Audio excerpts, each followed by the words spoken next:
Udah Kak, Udah. Yuk, apa ding? mulai nih. Mm-mm.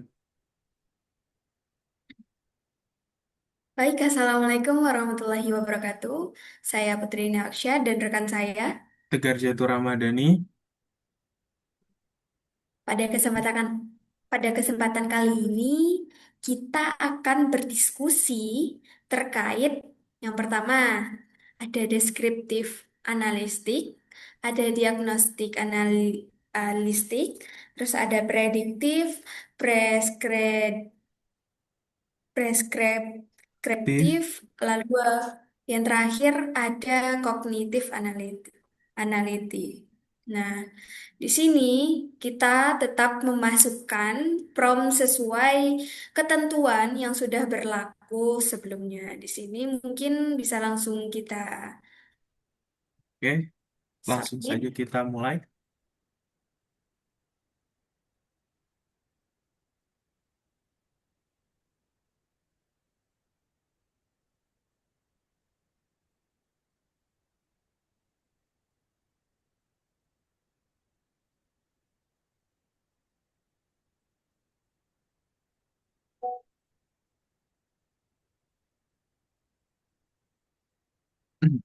Udah muncul.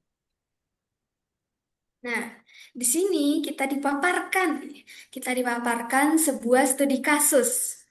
Nah, sini saya akan coba bacakan.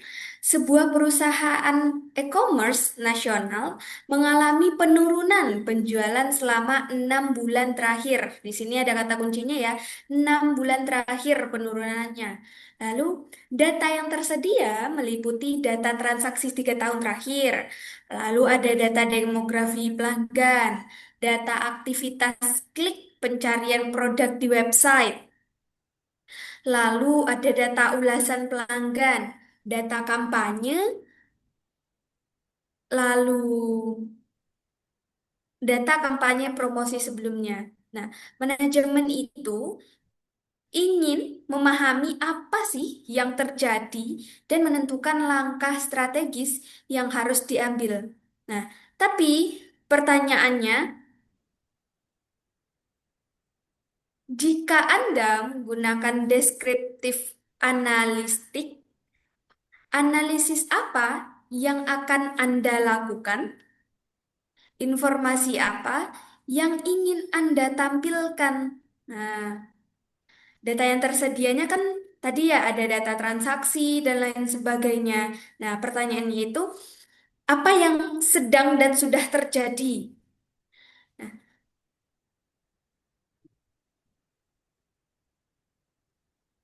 mana tadi?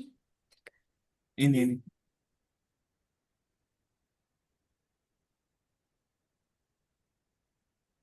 Boleh minta di scroll Segini cukup. ke. Nah, untuk pertanyaan nomor satu, bagaimana pandangan dari Tegar? Kalau menurut saya ya, kan ini kita pertama kan deskriptif deskriptif, iya benar deskriptif. Deskriptif ini kan lebih menjelaskan apa yang sudah terjadi, kayak melihat ringkasan seperti historis-historis dari data-data sebelumnya. Jadi kalau bisa dibilang tuh berarti kitaเอาbahas itu dulu aja. Data mana yang termasuk deskriptif ya? Karena berdasarkan data mungkin yang pertama tuh tentu saja yang data transaksi 3 tahun terakhir. Lalu data kampanye itu menurut saya juga masuk deskriptif.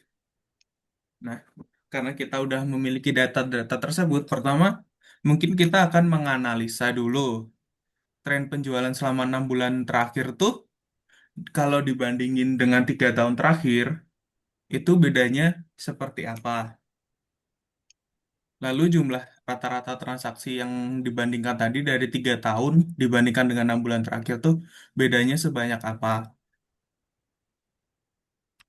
Lalu informasi apa yang ingin ditampilkan?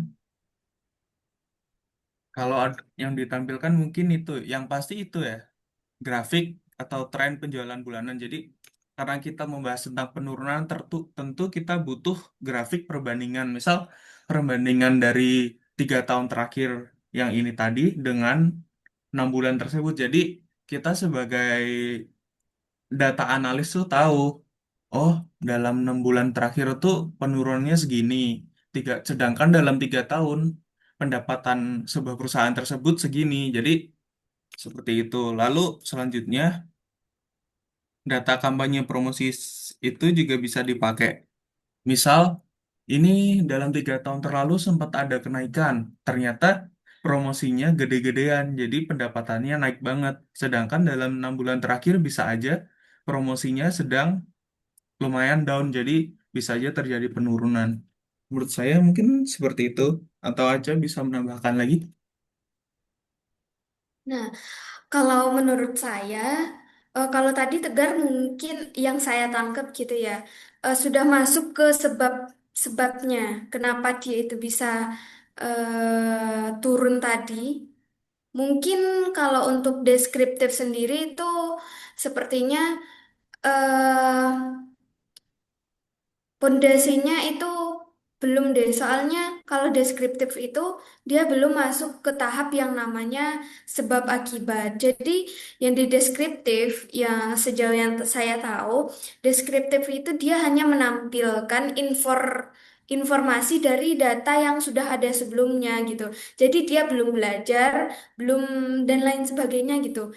Dia itu hanya semisal nih yang penurunan 6 bulan terakhir. Berarti data penurunan 6 bulan terakhir itu berapa sih? Nah, yang berapa itu yang menjadi suatu informasi bagi si deskriptif analistik. Jadi, dia itu belum sampai ke tahap sebab dari penurunan itu apa sih? Nah, belum sampai karena deskriptif analitik itu dia sejauh yang aku tangkap, dia mendapati informasi dari data sebelumnya tanpa masuk ke sebab akibat dulu dan lain sebagainya.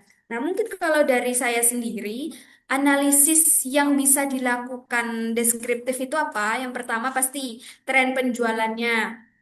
Nah, tren penjualan mungkin di dalamnya itu juga bisa opsinya itu ya, juga bisa grafik penjualan selama 3 tahun terakhir dan lain sebagainya, lalu dibandingkan dengan 6 bulan terakhir dengan periode sebelumnya. Nah, lalu nanti baru dihitung persentase dari penurunannya tersebut. Nah, lalu yang kedua itu mungkin kita analisis dulu produknya, mana produk yang top mungkin ya. Karena kan penjualan itu juga berdasarkan dari produknya tersebut, mana yang top produk yang memang terlaris gitu. Terus mana yang produk yang penjualannya itu turun, lalu penjualan per kategori, semisal gitu ya. Ada yang untuk kalau di Alfamart atau dan lain sebagainya itu, misal untuk ada yang snack-snack, terus ada yang apa gitu per kategori gitu ya. Nah, terus yang ketiga menurutku mungkin kita analisis dari si pelanggannya. Nah, analisis pelanggannya ini gimana? Yaitu terdiri dari misal jumlah pelanggan aktif per bulannya itu berapa sih? Nah, lalu ada pelanggan baru nggak? Ada pelanggan lama? Berapa sih pelanggan antara pelanggan baru dengan yang pelanggan lamanya gitu.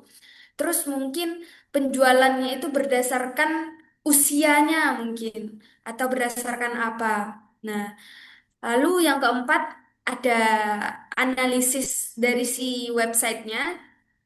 Semisal suatu e-commerce-nya tersebut punya website kan. Nah, jadi jumlah pengunjung ke websitenya itu berapa sih? Nah, di sana itu bisa kita mengetahui informasi, mendapatkan informasi gitu. Nah, lalu seperti pengunjung kan tadi itu jumlah pengunjungnya. Nah, lalu seberapa sih jumlah pengunjung ini yang membeli gitu. Nah, terus lalu ada juga produk yang paling paling sering dicari itu apa? Nah, terus untuk yang nomor 5, mungkin dari segi analisis promosinya ya, yang dimana seperti jumlah penjualan saat diskon atau tidak diskon itu bagaimana sih perbedaannya gitu. Nah, mungkin kalau untuk informasi yang ditampilkan sama saja seperti Tegar sebelumnya, yakni ada grafik tren dari penjualannya itu sendiri, terus ada grafik jumlah transaksinya itu, dan lain sebagainya ya, yang sudah saya sebutkan sebelumnya, analisis apa sih yang butuh dilakukan gitu. Bagaimana Tegar, apakah ada tambahan? Iya mungkin seperti itu karena yang saya bilang tadi itu cuma akibat tadi itu hanya penggambaran dan itu harusnya Iya, masuknya langsung ke diagnostik nggak sih? iya betul. Iya kan? Boleh. Mungkin Iya. yang disampaikan aja udah Nah, cukup.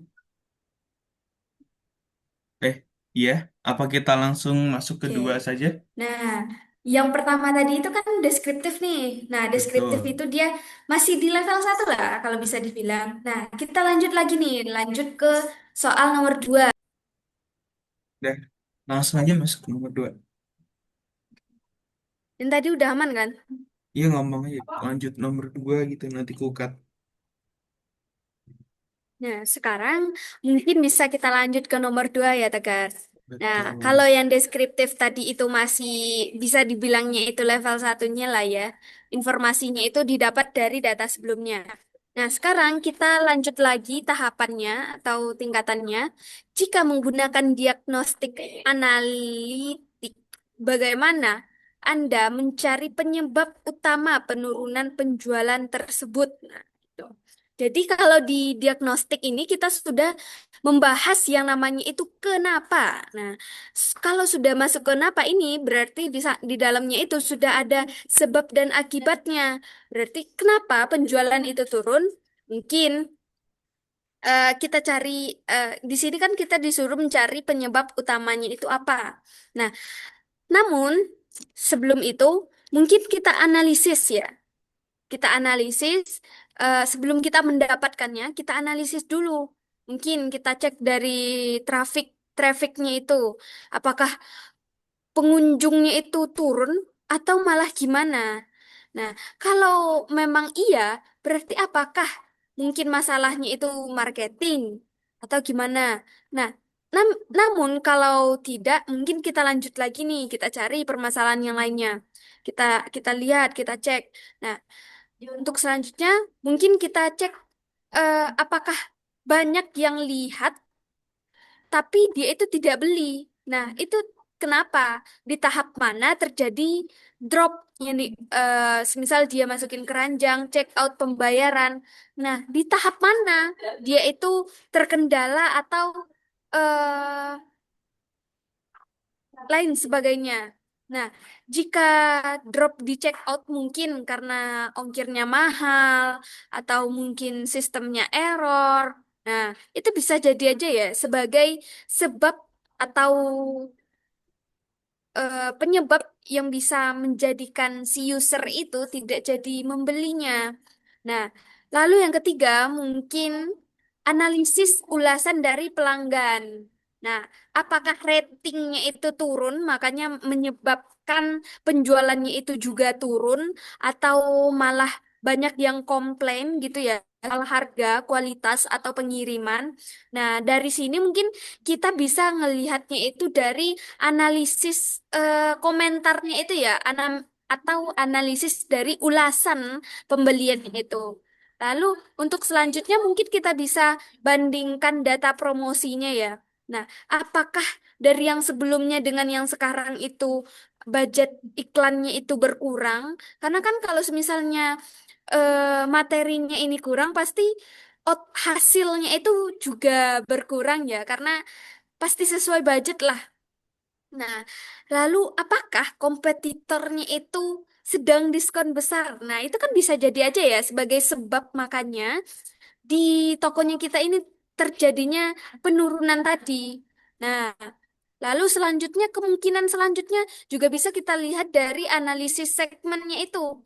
Apakah pelanggan lamanya itu karena pelanggan lama itu berhenti membeli, makanya penurunan turun atau bagaimana? Atau enggak mungkin apakah pelanggan barunya itu yang malah berkurang gitu ya, sehingga penjualannya itu juga ikut berkurang.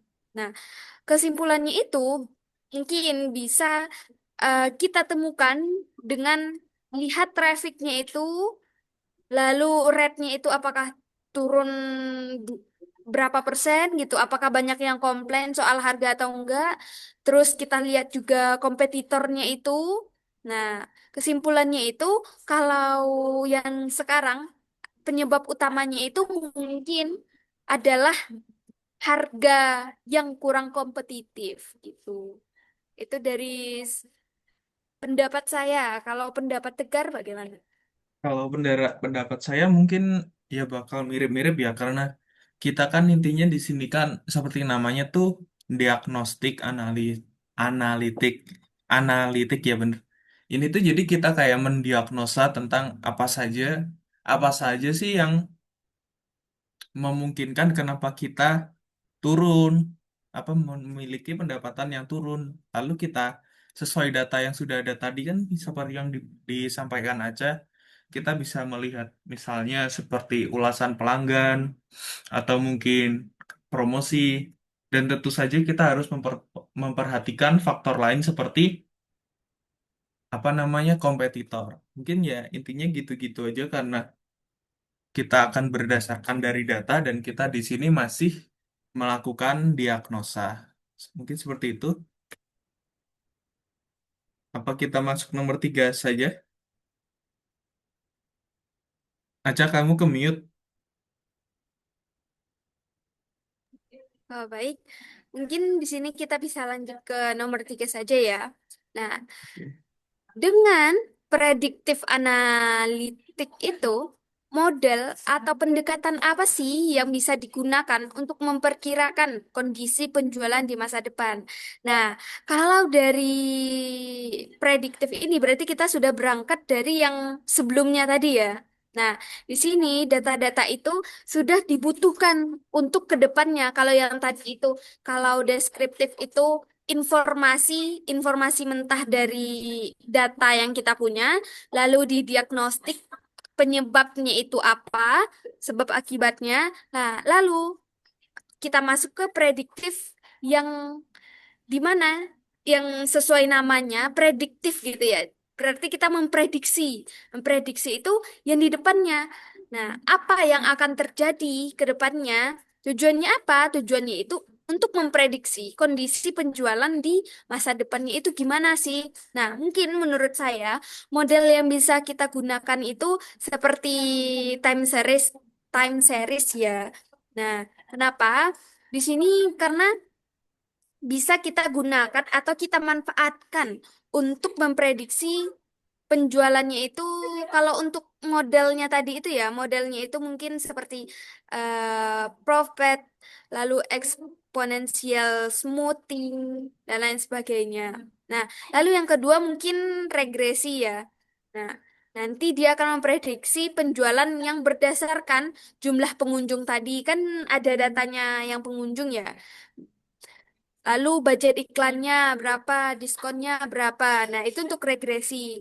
Lalu untuk selanjutnya, machine learning sudah pasti ya. Seperti mungkin random forest, XGBoost, dan lain sebagainya. Yang dimana untuk memprediksi nih, untuk memprediksi pelanggan mana sih yang kemungkinan berhenti beli gitu. Atau enggak, produk mana yang akan turun di masa depannya itu. Nah, contohnya itu, jika tidak ada perubahan strategis, penjualan akan turun 15% lagi dalam 3 bulan ke depan. Nah, itu kan kita memprediksi masa depan ya. Atau enggak mungkin, semisal, jika budget iklan dinaikkan 20% gitu ya, penjualan diprediksi naik 10%. Nah, seperti itu ya. Dari Tegar ada tambahan? Mungkin kayak menambahkan contohnya aja ya. Seperti kalau di model time series ini tuh kita bisa untuk kan namanya time series, jadi kita bisa menggunakan ini tuh untuk memprediksi tren penjualan dalam beberapa bulan ke depan. Jadi kita mentrain sebuah model ini tuh yang tujuannya seperti itu. Lalu untuk regresi ini dapat untuk memperkirakan nilai transaksi di masa depan Lalu bisa juga digunakan untuk seperti yang Aca bilang tadi, yaitu memprediksi pelanggan yang kemungkinan akan berhenti menggunakan e-commerce kami. Jadi kita bisa memprediksi hal-hal seperti itu. Dan machine learning ya seperti namanya machine learning. Lalu ya mungkin itu saja. Jadi intinya pada tahap ini tuh kita lebih memprediksi kayak misalnya apa sih yang mungkin akan terjadi di masa depan. Misalnya seperti itu. Mungkin gitu. Kita nomor 4 Apa mau bisa kita lanjut, Tegar? boleh mau kamu atau aku? Hmm. Mungkin aku bantu untuk membacakan soalnya ya. Nah, lalu kita lanjut ke soal nomor 4. Jika menerapkan preskriptif analistik, rekomendasi keputusan apa yang dapat dihasilkan dari hasil prediksi tersebut? Nah, gimana, Kak? Nah, kalau di sini tuh prescriptive analytic tuh digunakan untuk membantu perusahaan untuk nentuin langkah mana yang tepat yang didapatkan dari predictive analytic tadi. Jadi, misal seperti yang dibilang tadi, yang model menemukan kalau ada beberapa pelanggan yang beresiko untuk berhenti berlangganan. Nah, nanti sistem tuh bakal merekomendasikan strategi apa. Misalnya, untuk pengguna yang beresiko berhenti ini akan diberikan diskon, atau mungkin diberikan layanan-layanan lain seperti itu. Lalu di sini tuh juga bisa digunakan untuk membandingkan efek peningkatan anggaran promosi dengan perbaikan sistem logistik, lalu juga bisa menggunakan model optimasi dapat digunakan untuk menentukan kombinasi strategi yang memberikan hasil dengan biaya minimal.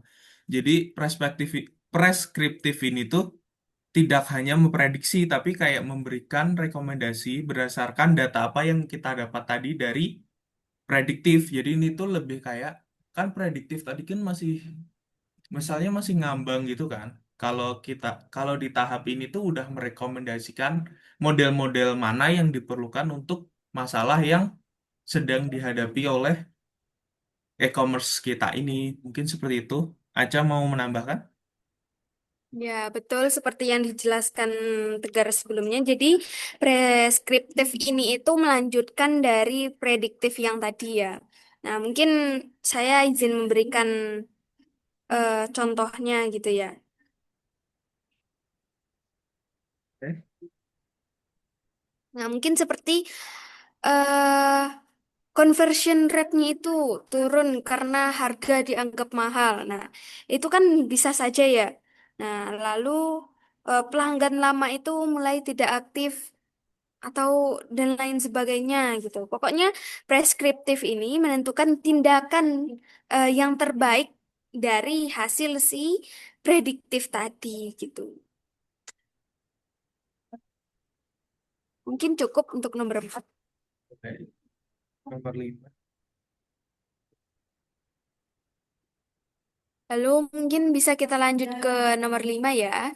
Dalam konteks kognitif analitik, bagaimana sistem berbasis AI dapat membantu manajemen mengambil keputusan yang lebih cerdas dan adaptif?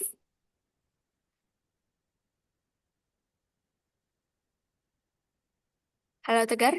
Boleh. Aku ini sesuai namanya ya kognitif, berarti kan sebuah kemampuan untuk berpikir, belajar. Jadi kayak pinter lah. Jadi di sini tuh tahap lebih majunya dari preskriptif. Jadi di sini karena sesuai namanya, sistem berbasis AI membantu manajemen nih. Yang paling simpelnya tuh kayak kita menggunakan NLP untuk memahami ulasan pelanggan secara mendalam. Jadi seperti yang apa tadi? Yang pada nomor 2 kita kan bisa menganalisa rating pelanggan.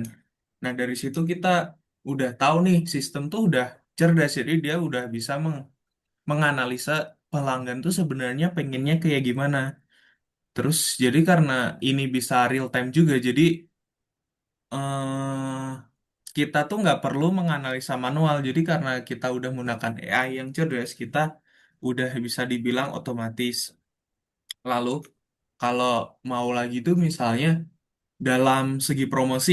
Nah, sebelumnya kan karena kita masih belum menggunakan AI, kita kan masih manual kayak masih menebak-nebak gitu kapan waktu yang tepat untuk iklan seperti ini, seperti itu. Nah, kalau kita udah menggunakan AI ini kita bisa lebih tepat sasaran dan lebih presisi. Jadi kita lebih optimal, mungkin seperti itu. Lalu,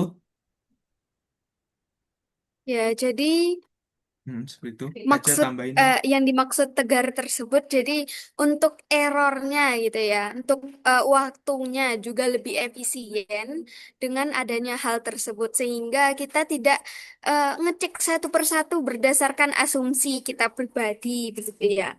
Nah, kalau di kognitif ini mungkin yang tadi itu hanya sekedar rekomendasi ya. Kalau di kognitif ini berdasarkan namanya gitu ya, kognitif. Jadi dia itu sistem yang belajar menyesuaikan secara otomatis gitu. Seperti kita manusia, kita kan belajar untuk mengambil keputusan sesuatu keputusan tersebut dari pengalaman sebelumnya dan lain sebagainya. Pokoknya menyesuaikan gitu ya. Nah, mungkin cara AI-nya itu membantu. Nah, yang pertama mungkin dianalisis sentimennya yang otomatis gitu ya, yang seperti kata Tegar tadi, dia bisa membaca ribuan ulasan dan dari ulasan tadi mungkin didapatlah sama AI tersebut untuk eh, atau bisa dideteksi lah sama AI tersebut komplain yang dominannya itu gimana sih? Lalu perubahan kepuasan pelanggannya itu bagaimana? Atau dia itu bisa memberikan alert. Nah, jika sentimen negatif yang diberikan oleh si konsumennya ini tadi naik atau meningkat begitu ya. Nah, lalu yang kedua mungkin personalisasi otomatis. Nah, jadi AI-nya itu nanti bisa memberikan rekomendasi produk berbeda untuk tiap pelanggan. Karena kan tiap orang itu nggak mungkin sama ya seleranya juga. Nah, lalu bisa menampilkan promo sesuai perilaku dari belanjanya si user tersebut. Contoh nih, contohnya itu pelanggannya itu sering cari sepatu. Nah, sistemnya itu seharusnya pasti langsung menawarkan, oh ada nih, ada diskon sepatu gitu. Lalu yang ketiga, bisa membantu prediksi eh untuk mendeteksi pelanggan yang berpotensi belanjanya itu gimana. Nah, lalu nanti akan otomatis semisal kirimin voucher lah, atau ada promo dan lain sebagainya gitu ya. Lalu yang keempat, sistem adaptif yang real time. Jika trafficnya itu turun tadi, sentimen negatifnya dari pelanggan tadi itu naik, lalu ada kompetitor yang diskonnya besar gitu ya. Nah, AI ini nanti bisa langsung menyarankan atau bahkan mengatur penyesuaian harga begitu. Nah, jadi di sini kita bisa enaknya karena dia bisa belajar dari data yang sudah kita suguhkan tadi, dia bisa belajar. Nah, dengan atur harganya tadi misalnya, atau yang kedua dia akan mengaktifasi promonya gitu, atau yang ketiga mungkin dia akan mengoptimalkan iklan gitu. Hmm. Cukup Mungkin dari aku. iya, jadi intinya ini tuh sistemnya tuh tidak hanya sekedar kayak menjalankan perintah dari pemilik. Jadi ini AI-nya lebih mampu memahami dan beradaptasi terhadap terhadap bisnis ini. Jadi sesuai namanya kan kognitif, udah cerdas. Jadi AI ini bisa berperilaku seperti manusia. Mungkin seperti itu ya, Cak. Ya, betul. Apa mau kita langsung evaluasi saja jawaban dari Boleh. kita? Baik.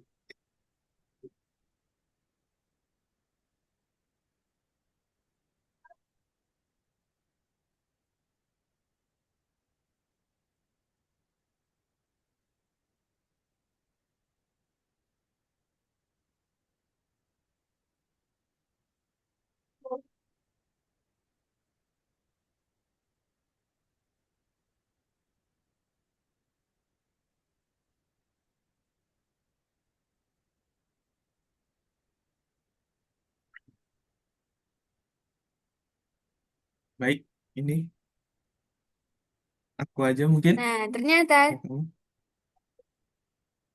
bagaimana Tegar bisa dilanjut? Enggak, kamu lanjut saja ngomong. Ya.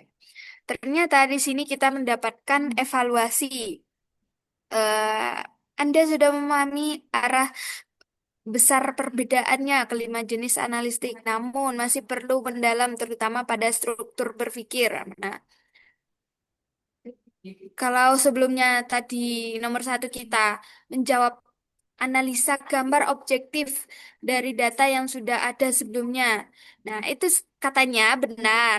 Namun, sebagai data science, saya seharusnya lebih spesifik, deskriptif analitik bukan hanya gambaran objektif, tetapi menjawab apa yang sedang dan telah terjadi. Contohnya, tren penjualan 3 tahun terakhir, produk dengan penjualan tinggi, segmentasi mana yang paling berdampak.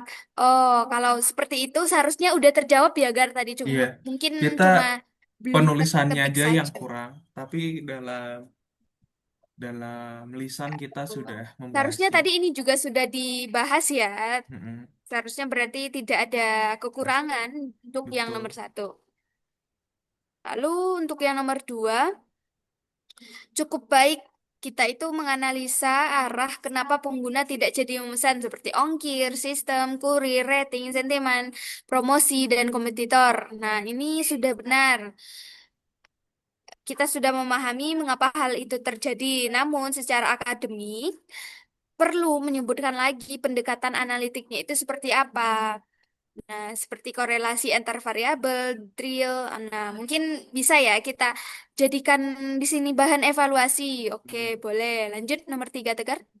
Nomor tiga di sini jawaban prediktif benar apa yang mungkin di sini kita belum mengkaitkan, tapi dalam ini hanya dalam tulisan saja ya, seperti di time series untuk prediksi tren jualan kita tidak menuliskan karena lupa, tapi dalam konteks obrolan tadi kita sudah menyebutkan namun lupa menuliskan lagi. Jadi Betul. seperti itu. Lanjut nomor 4, pres preskriptif analitif. Ini contoh yang tepat. Nah, seperti yang kita katakan tadi, preskriptif itu membahas apa yang sebaiknya kita lakukan sesudah kita melakukan prediktif. Seperti yang kita bilang tadi, Anda sudah masuk ke arah retention strategi otomatis personalisasi promo decision. Seperti contoh promo berapa persen yang optimal agar. Oh, seperti itu. Langsung yang terakhir, nomor 5 yaitu kognitif. Kognitif analitis lebih dari sekedar AI biasa. Ini menyangkut hmm, ya dalam konteks penulisan mungkin kurang lengkap, tapi kita tadi sudah menjabarkan kalau kognitif ini tuh seperti AI yang bisa memutuskan sesuatu seperti halnya manusia. Jadi dalam lisan mungkin kita dalam nomor 5 ini udah benar ya, Cah. Udah baik. Tapi dalam penulisannya kita kurang. Betul. Lalu di sini yang perlu Mungkin didalami kita hanya terkendala dalam pen- menuangkan menuliskan. secara tulisan ya, Tegar ya. Namun Betul. secara langsung tadi kita sudah sempat membahas hal tersebut gitu. Dari studi kasus ini apa Di dipahami bahwa sini apakah bisa kita cukupkan, Tegar? baik, mungkin sudah cukup. Boleh ditutup aja. Jadi, untuk pertemuan kali ini kita sudah mengetahui ya, sudah mendapatkan ilmu mengenai kelima analitik tersebut gitu. Nah, Betul. dari saya Putri Nyapsya dan rekan saya, Tegar Jatuh Ramadhani, kami pamit pamit undur undur diri. diri. Wassalamualaikum Wassalamualaikum warahmatullahi warahmatullahi wabarakatuh. wabarakatuh. Stop.